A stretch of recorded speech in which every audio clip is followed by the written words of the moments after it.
m'appelle Valérie, j'ai 38 ans, et si je peux en parler aujourd'hui, c'est parce que j'en suis partie.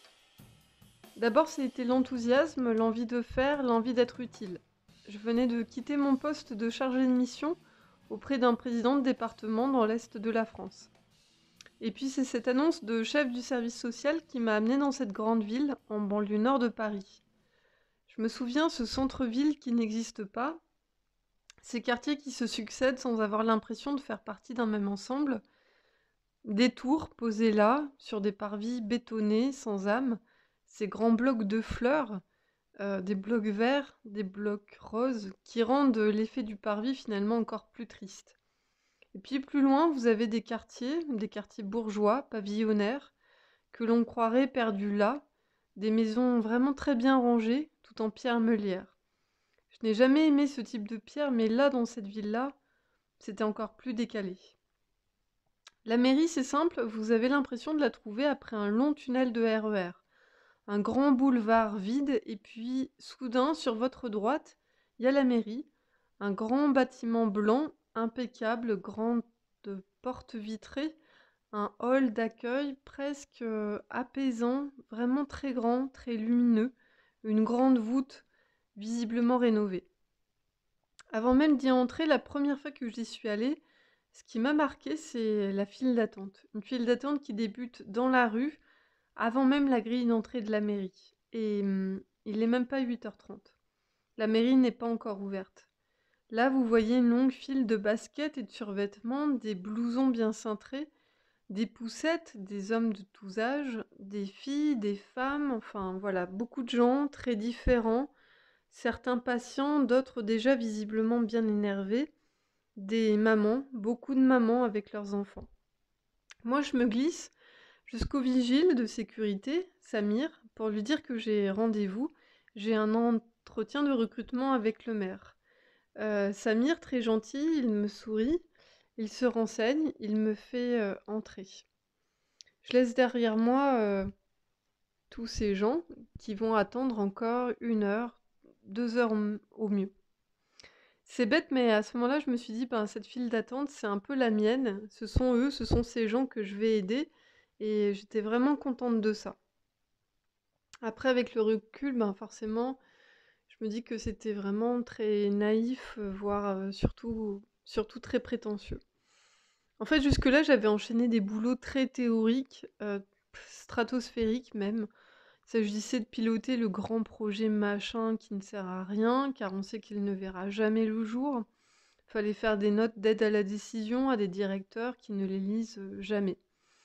Alors j'en ai écrit des documents, j'ai écrit la synthèse du plan départemental d'insertion, j'ai écrit le mémo sur les circonscriptions d'aide sociale, j'ai aussi fait la note d'aide à la décision sur le projet de fusion des centres sociaux. Écrire, ben je crois que j'ai fait ça toute ma vie, j'ai passé ma vie à le faire. Écrire une note, c'est vraiment mon truc.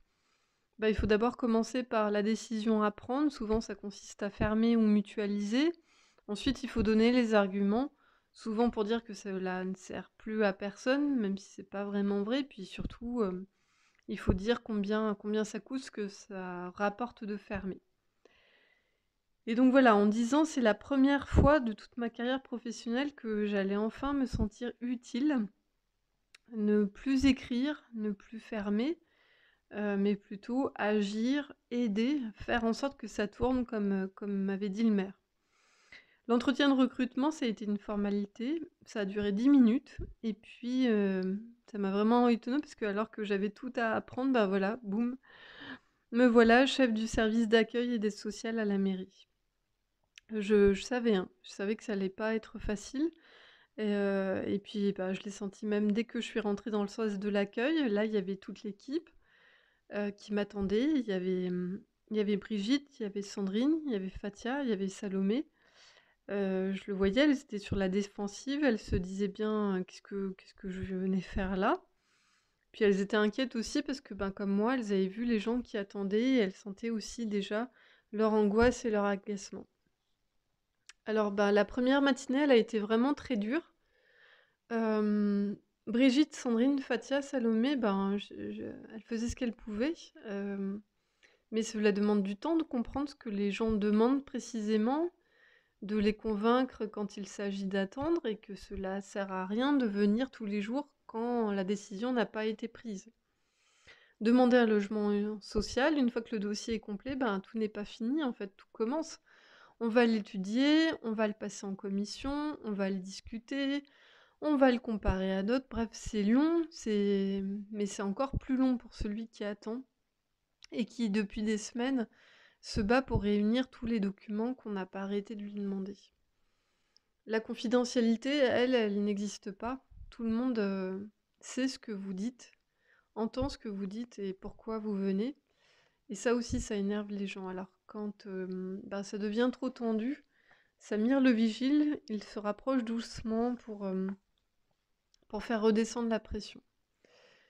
Moi, dans tout ça, j'étais là, j'ai essayé de comprendre, mais clairement, je servais à rien, ni à calmer les personnes, ni à les renseigner, ni à soutenir les filles pour qu'elles s'en sortent. Et c'est là que j'ai compris, vraiment, que ces métiers ne s'improvisent pas. À midi, j'ai appelé mon mari, je lui ai dit que j'y arrivais pas, que c'était trop dur, que j'étais trop en décalage. L'annonce de recrutement disait: «Rejoignez-nous pour mieux organiser et piloter le service social d'une des plus grandes villes d'Île-de-France». Mais là, je voyais bien que c'est pas de reporting, de tableau Excel dont les gens avaient besoin. Ils avaient besoin de solutions, ils avaient besoin qu'on leur dise où et quand ils pourraient être logés, quand ils pourraient inscrire leur enfant au centre aéré, dans une crèche. Bon, alors, j'ai essayé de me reprendre, j'ai essayé de me dire que je pouvais pas arrêter là comme ça, et qu'il fallait au moins que j'aille à la fin de cette première journée. Et puis j'ai tenu, donc j'ai tenu cette journée-là, et puis une deuxième, et puis une troisième. Et puis finalement, je suis restée. Tout n'était pas simple, hein, parce que l'équipe, elle m'a pas fait de cadeau. J'y connaissais rien. Et, et je leur en ai jamais voulu, en fait. Je crois qu'à leur place, j'aurais réagi pareil. Parce que ce boulot, il s'invente pas. Et surtout, c'est elle qui avait raison.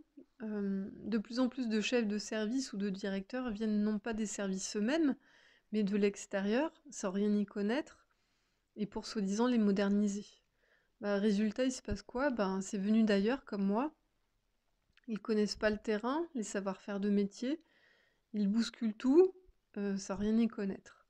Alors que je l'ai vu, en fait, avant tout, ce qui compte, c'est qu'il faut savoir rassurer les gens qui viennent nous voir, les usagers. Il faut savoir trouver les mots. Et tout ça, ça s'apprend sur le terrain. Et quand tu arrives d'ailleurs, tu connais rien. Il faut connaître aussi tous les cas possibles, parce qu'en 40 ans, tout a été fait en France pour que les politiques sociales soient extrêmement compliquées, extrêmement complexes.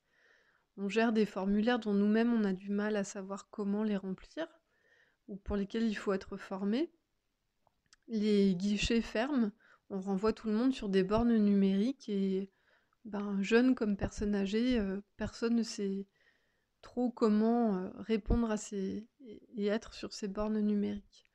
Donc dans tout ce fatras volontairement incompréhensible, notre service d'aide sociale, nous, on est là, on est là en première ligne pour répondre aux questions, aux besoins des gens, avec finalement peu de moyens aussi pour y répondre.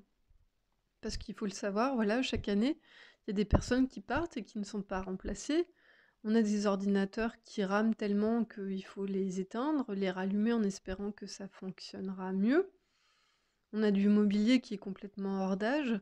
Voilà, il faut savoir que la tradition à la mairie, c'est que tout le mobilier que nous, notre service récupère, c'est un mobilier qui a été utilisé par d'autres services depuis plusieurs années. Puis quand ils n'en veulent plus, ce mobilier, ces chaises, ces tables, c'est nous qui les récupérons. Donc voilà, c'est ce que nous sommes, on est quelque part le bout de la chaîne. Donc voilà, dans ces conditions, tous les jours, il faut remplir des formulaires de logement social qui ne servent à rien, parce qu'on sait qu'il y a déjà 40 000 personnes qui l'ont rempli, ce questionnaire, et qui attendent, certains depuis 5 ans, pour avoir un logement. Il faut savoir orienter des gens dont on ne comprend pas grand-chose à leur situation, parce qu'ils parlent mal le français, parce qu'ils sont perdus aussi dans leur propre vie, incapables de pouvoir l'expliquer de manière cohérente et claire. On doit décourager des personnes car cela fait 4 fois qu'elles viennent pour une place à la cantine, mais on leur a dit, quand le papa il travaille, que la maman est à la maison, ils ne sont pas prioritaires. Voilà, c'est ça le critère et on doit l'appliquer. Et puis tant pis si visiblement ces gens-là, ils ne mangent pas à leur faim. Voilà, c'est un contexte qui n'a jamais été facile et d'autant que moi, si j'étais recrutée comme chef de service, ben mon rôle, c'était d'écrire des process. Je sais que dit comme ça peut paraître assez fou et avec le recul, je me rends compte que c'est fou. Mais oui, à l'époque, moi, on attendait de moi que j'écrive des procédures. En fait, l'idée au cabinet du maire, c'était de se dire que si le service social avait du mal à recevoir rapidement les gens et à constituer des dossiers, c'est parce que les procédures n'étaient pas les bonnes. En gros, il faut arrêter de laisser Brigitte, Sandrine, Fatia, Salomé travailler comme bon l'entendent. Il faut qu'elles respectent un protocole. Pour telle demande, c'est telle prise en charge, c'est tel délai de traitement. Une seule façon de faire, une façon de faire un peu industrielle, caporale, abstraite, pour gérer des situations humaines qui, elles, sont complexes, sont violentes, comme le fait de se retrouver prochainement à la rue, de ne plus avoir assez pour manger, d'être en fin de droit. Finalement, cette histoire de procès, c'était ridicule, c'était inefficace, c'était un crève-cœur, parce que c'était aller contre le savoir-faire professionnel ancien qui, quand même, fonctionnait. Alors, malheureusement, c'est terrible à dire, mais ces process, on les a écrits, hein. Brigitte, Sandrine, Fatia, Salomé, toutes elles ont joué le jeu. On les a écrits. On a dit qui doit faire quoi, quand, comment, avec qui, dans quel délai, pour traiter quelle demande avec telle personne. Comme ça, tout le monde travaillerait pareil, selon des normes soi-disant efficaces, car rationnelles, et tout irait mieux. Alors les filles, elles ont joué le jeu, parce qu'être à l'accueil, c'est tellement dur qu'elles se sont dit, finalement, pourquoi pas essayer si jamais ça pouvait marcher, on ne sait pas. Bien sûr, ça n'a jamais vraiment servi à rien, parce que dès le lendemain matin, à peine le service ouvert, un monsieur s'est présenté, il s'appelait Michel. Je m'en souviendrai toute ma vie parce que il ne rentrait pas dans nos belles cases rationnelles. Hum, Michel, il était séparé, il travaillait sans être déclaré, il logeait chez des amis et il venait demander une place en crèche pour sa petite dernière. Et face à cette situation, le protocole nous dit Michel, il a le droit à rien. Et là, toute la question, c'est de se dire est-ce que notre travail il s'arrête là à ce que dit le protocole? Et en fait, on sait, nous, que notre travail, non, il s'arrête pas là. Notre travail, c'est de chercher des solutions pour que cette personne-là, justement, elle s'en sorte. Donc voilà, tout ça a été assez dur, mais ça a été aussi joyeux, et je tiens à le dire parce que je me souviens de tous ces grands éclats de rire qui nous prenaient quand à 19h, voilà, on était là, les filles, on partageait tout ensemble les cas de la journée, les costumes démesurément chics, de gens qui étaient venus, voilà, parce qu'ils n'assumaient pas d'être dans cette file d'attente du service social et qu'ils voulaient malgré tout donner le change. On se souvenait aussi de toutes ces situations incroyables, de ces personnes qui inventaient des vies rocambolesques. On se souvient de répliques hallucinantes dignes de films. On se souvient aussi des expressions qu'on ne connaissait pas. La rate au courbouillon a par exemple beaucoup fait rire Fatia. Voilà, dans tous ces rires, il n'y avait rien de méchant, simplement c'était le besoin de faire retomber le stress et puis de se retrouver entre nous aussi. Alors progressivement, au bout d'1 an et demi, chacune a trouvé sa place. Bien sûr, j'étais la chef d'équipe, mais on était surtout une équipe. Les nouveaux processus, les nouveaux protocoles, je sais pas trop si ça a permis d'améliorer quoi que ce soit, probablement presque rien. Mais presque, voilà, tout ensemble, on avait passé comme un contrat de confiance. Les chaises hors d'âge, on les avait changées. Je m'étais engagée à ce qu'elles aient des tenues neuves chaque année. Je m'étais aussi engagée à ce que le plateau de l'accueil soit rehaussé pour mieux les protéger. Et elles, en contrepartie, Brigitte, Sandrine, Fatia, Salomé, elles acceptaient de compléter les dossiers d'aide sociale selon la nouvelle procédure, et puis systématiquement de rentrer les dossiers dans le tableau Excel du service. Alors ça ne changeait strictement rien à la situation des personnes hein, qu'on voyait, mais au moins on pouvait remonter des chiffres hebdo au cabinet du maire. Les chiffres hebdo, il n'y avait que ça qui comptait. Combien de personnes on a reçu, quel délai moyen de traitement d'un dossier, quelle est l'évolution depuis une semaine, quel type de personnes, etc. Enfin, des chiffres qui étaient importants quand même parce qu'ils disaient notre travail, notre engagement, mais des chiffres qui restaient quand même inhumains, désincarnés de tout, aseptisés de ce que nous voyions, face à quoi on était pour de vrai. En fait, la violence sociale endurée était vidée de sa violence, de comment elle prend aux tripes, comment elle noue la gorge et ne sait jamais pour ceux qui sont dans la merde et arrivent désespérés à l'aide sociale. Mais avec les filles, entre nous, on avait au moins trouvé une forme d'équilibre tout ensemble. Et puis, comme d'habitude, l'harmonie, hein, ça ne dure jamais bien longtemps. Parce qu'une nouvelle directrice est arrivée. On m'a dit, Valérie, rassure-toi, elle vient du privé. Ok, mais tu sais que juste avant de venir, c'était la patronne d'une grosse association qui gère des EHPAD, des maisons de retraite. J'imagine que quand on m'a dit ça, c'était censé lui donner une sorte de vernis social acceptable. J'ai su plus tard que son passage à la tête de cette association avait surtout permis de mettre en place des critères stricts de rentabilité de ces établissements. Un EHPAD coûte trop cher, et voilà, on va réduire le nombre de personnel et donc les services proposés. Fini les 2 personnes qui assurent les sorties dans le jardin quand il fait beau. Alors ce n'est pas elle, hein, toute seule, cette directrice qu'on va appeler Béatrice, qui s'est mise en tête d'appliquer la rigueur financière à cette association. Béatrice, elle a précisément été recrutée pour ça. Formée dans une grande école de commerce, c'était la candidate idéale toute trouvée. Et puis chez nous, dans notre mairie à nous, aussi son arrivée avait un but clair, la performance de notre service social. Performance, ça peut paraître un terme fort et puis fort con, mais en fait, il s'agissait bien de ça pourtant. En fait, la performance, c'est quand tu n'as ni le fric, ni les bâtiments, ni le personnel pour aider des personnes dans la merde, ça veut dire une chose simple. Ça veut dire que tu parviens à ne pas les faire rentrer dans les cases. Tu parviens à ne pas montrer qu'elles ont été prises en charge, mais sans possibilité aucune d'être aidées. En fait, tout ça, c'est une hypocrisie complète, un faux en écriture. Et le fait que ce soit une mairie socialiste, tu sais, ça ne change malheureusement strictement rien à l'affaire. Combien ça coûte? Voilà la question. C'est la seule question qui revenait systématiquement.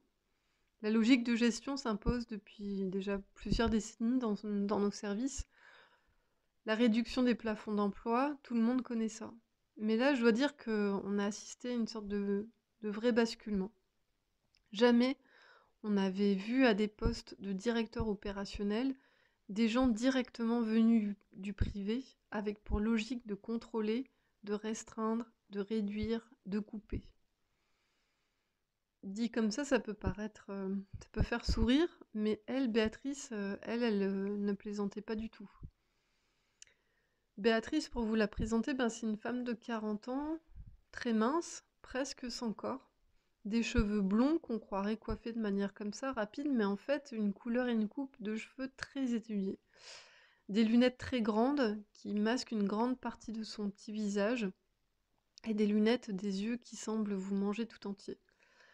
Elle a un tailleur systématiquement avec des chaussures très fines, des chaussures toujours très colorées, j'imagine pour apporter un peu de légèreté dans cette apparence finalement très dure. Un mari banquier, 2 enfants, qui posent tous dans un cadre photo sur son bureau, la seule apparence d'humanité. C'est sûr qu'avec mon jean, les pulls toujours amples et lessivés de Brigitte, les Doc Martens de Fatia, on n'avait pas le même look. Fatia, justement, elle cessait pas de dire « au moins moi, je peux recevoir des gens » sans qu'ils aient l'impression que je les juge comme Madame l'impératrice. Les gens, ils viennent en survêtement, si tu veux qu'ils te reconnaissent. Faut pas être genre manucure, je sors pas d'une boutique chicos. C'est sûr que Fatia, elle avait raison en l'espace, mais bon. Tout ça, c'était nous qui le voyions, mais c'était à notre étage de jeu. Parce qu'en l'espace de 2 semaines de Béatrice directrice, on a clairement basculé vers autre chose, avec chaque semaine encore une nouvelle règle imposée. Durée des entretiens super minutés réduit à 10 minutes maximum. Mais bon, objectivement, tu peux plus rien faire pour aider. T'as plus qu'à mettre dans une case ou si tu peux pas, tu mets hors case. Un entretien directement rentré dans le logiciel pour des stats de fin de journée. On n'était plus sur des stats chaque semaine, mais chaque journée maintenant. Et puis direct, il fallait arrêter d'accompagner toute personne à partir du moment où elle ne relevait pas de notre service, sans savoir si la personne, elle serait capable de faire pour de vrai les démarches qui étaient nécessaires. À chaque nouvelle règle imposée, ça n'a pas fait un pli. Des entretiens plus courts, des gens frustrés, des gens qui explosent littéralement devant nous, et puis l'appel au vigile, forcément. Alors le vigile, c'était plus Samir, parce qu'il avait été jugé trop gentil, trop accommodant, trop doux. À sa place, c'était un gars du coin, en CDD à la mairie. Il connaissait plus les gens. C'est Saïd qui l'a remplacé. Et puis d'autres fois, c'était d'autres types de la société IP Gardinage, une boîte privée, et que ce soit Saïd comme d'autres, il n'habitait plus la ville. Avec le recul, je me demande pourquoi je n'ai pas plus résisté, et puis surtout aussi pourquoi les filles, elles ont fini par tout appliquer. Peut-être parce que ce n'est pas nouveau en soi, ça fait combien de temps que les mêmes recettes tentent de nous être imposées, mais toujours elles ont fini par être abandonnées. Parce que jusqu'à présent, elles créaient trop de problèmes et donc elles étaient abandonnées. Ça créait de l'arrêt maladie, de la grève des agents, bref, un service désorganisé, sur fond de colère difficilement contrôlable des gens, des usagers, qui refusaient eux aussi d'être encore une fois maltraités. Mais tout ça, c'était bien fini. Et on l'a compris avec Béatrice. Béatrice, au tailleur aussi strict que sa politique, soutenue et appuyée pour faire précisément ce boulot-là, et surtout pour aller jusqu'au bout. Alors pourquoi est-ce qu'on n'a pas plus résisté ? Parce que Fatia, elle était en CDD, parce que Sandrine vivait seule avec ses 2 filles et qu'elle ne pouvait pas se payer le luxe d'être virée, parce que Salomé, elle venait d'avoir un bébé et qu'elle était super endettée avec son copain, parce que Brigitte, elle était à 2 doigts de la retraite. Et puis, il est arrivé ce qui devait arriver, c'est-à-dire que j'ai fini par craquer. J'en avais marre de voir comment tout ça partait dans le décor. En participant à ces process de performance, j'avais le sentiment d'avoir trahi ma famille, en fait. De m'être trahi. Moi, j'avais grandi en HLM, à Lénore, et puis désormais, j'étais qui ? J'avais peur du chômage, qui a tant structuré l'existence de mes parents. J'étais tenue par cette peur-là, en fait. Mais ça n'a rien d'original, parce qu'il y a tellement de gens, tellement de salariés qui acceptent l'inacceptable pour la même raison. Mais à force de voir que tout était fait pour ne pas aider des personnes dans une mer de noix, je crois que j'ai plus supporté. Ces personnes avec leurs yeux qui me regardaient déçus, si perdus en fait. Ça me suivait, puis je pouvais plus vivre avec ça. Donc au début, on a essayé avec les filles de dissimuler qu'on ne se calait pas vraiment sur ces process de performance, et puis au bout d'un moment, avec la fatigue, puis on a fini par baisser les bras, on a fini par remplir ce qui devait être rempli, on a traité les dossiers plutôt que les hommes, les femmes, les situations hyper dures à résoudre et pour lesquelles on ne pouvait plus grand-chose. Sans ciller, Béatrice, elle m'a regardée quand je lui ai dit que j'en pouvais plus, puis elle m'a dit, tu sais, Valérie, si ça va pas, si ça ne te va pas, tu sais, la porte, elle est grande ouverte.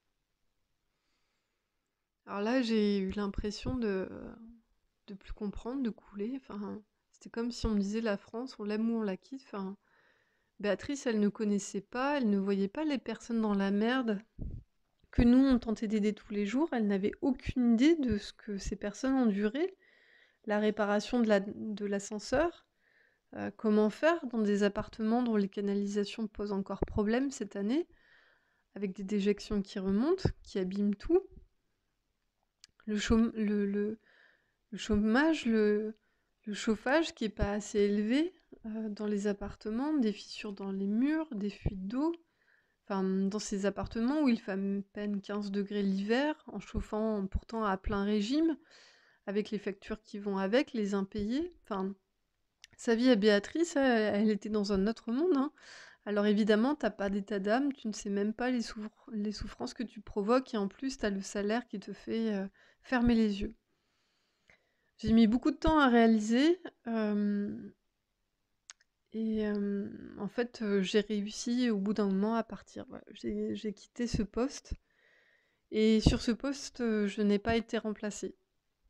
Un poste en moins, ben, Béatrice, elle est reconnue pour sa coupe systématique dans les postes. Elle en est d'autant plus remerciée en fin d'année, au moment de la prime pour soi-disant service rendu. Mais pour Brigitte, Sandrine, Fatia, Salomé, j'ai de la peine. J'ai même une certaine culpabilité parce que je suis partie, j'ai rien pu faire et je ne sais pas vraiment ce qu'elles sont devenues précisément. Je sais seulement que Brigitte, voilà, je crois que c'est la seule qui est restée parce qu'à un an de la retraite, elle pensait pouvoir tenir encore. Voilà, encore aujourd'hui, ben, finalement, ce sont nos histoires, ce sont nos rires de 19 heures qui me reviennent et qui me manquent encore beaucoup.